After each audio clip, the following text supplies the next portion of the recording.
అయితే కనపడుతూ ఉంటాయి. మేము నైట్ బలివే బయలుదేరడం వల్ల ఎలాంటి విజువల్స్ మీకు చూపించలేకపోతున్నా, బట్ నైట్ వ్యూలో ఉన్న విలేజ్ని అయితే మీకు షేర్ చేస్తున్నాను.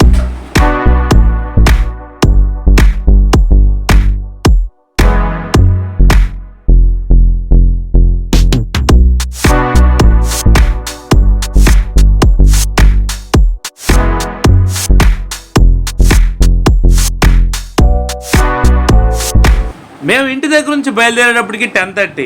సో ఈ టైంలో ఎవరు ఉండరులే ఆన్ ది వేలో అనుకున్నాను నేను. చాలామంది రిటర్న్ జర్నీ అవుతున్నారు, కొంతమంది మా వెనకాల కూడా వస్తున్నారు. So most of the people night కూడా బలివేని విజిట్ చేయడం నాకు చాలా యూనిక్గా అనిపించింది. ప్రీవియస్ ఇయర్తో కంపేర్ చేస్తే బలివే జర్నీ ఈసారి బాగుందనే చెప్తాను. ఎందుకంటే రోడ్లు అయితే అప్గ్రేడ్ అయినాయి, లైట్స్ అయితే బాగా పెట్టారు. ప్రీవియస్గా అయితే ఈ ఫెసిలిటీస్ లేవు. Now everything is updated.